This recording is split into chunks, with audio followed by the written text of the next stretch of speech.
Hi! Welcome to our channel. ఈరోజు మనం review చేయబోయే మూవీ 'కన్నప్ప'. మంచు విష్ణు హీరోగా, మోహన్ లాల్ గారు, మోహన్ బాబు గారు, ప్రభాస్ ఇంపార్టెంట్ రోల్‌లో, ముఖేష్ కుమార్ సింగ్ డైరెక్షన్‌లో వచ్చిన మూవీ ఇది. స్టోరీలోకి వెళ్తే ఇది అందరికీ తెలిసిన స్టోరీనే. కన్నప్ప అనే వేటగాడు, శివుడికి మధ్య జరిగే స్టోరీ. వేటగాడు శివభక్తుడిగా ఎలా మారాడు, ఆ ఇద్దరి మధ్య జరిగిన ఇన్సిడెంట్స్ అండ్ ఎమోషన్స్, లాస్ట్‌కి ఏమవుతుంది అనేదే స్టోరీ.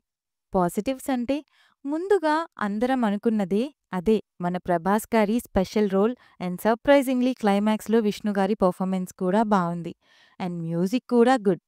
మోహన్ లాల్ గారు అండ్ మిగతా క్యారెక్టర్స్ కూడా వాళ్ళ రోల్స్కి న్యాయం చేశారు. ఇక నెగటివ్స్ అంటే ఫస్ట్ హాఫ్ నిజంగా టెరిబుల్. ఆ లవ్ స్టోరీ సెట్ కాలేదు. వీఎఫ్ఎక్స్ బాలేవు. సినిమాటోగ్రఫీ కూడా లో ఉంది. నిజంగా వీళ్ళు బయట చెప్పిన బడ్జెట్ మూవీలో ఉందా అనిపించింది.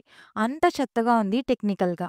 ఓవరాల్‌గా మూవీ చూడొచ్చా అంటే సెకండ్ హాఫ్ అండ్ ప్రభాస్ గారి కోసం ఒక్కసారి చూడొచ్చు. ఇది నా పర్సనల్ ఒపీనియన్. థియేటర్‌లో చూడాలా లేక ఓటీటీనా అనేది మీ చాయిస్. మీలో ఎవరైనా మూవీ చూసుంటే మీకెలా అనిపించిందో కామెంట్ చేయండి. రివ్యూ నచ్చితే please like, share and subscribe. Thank you.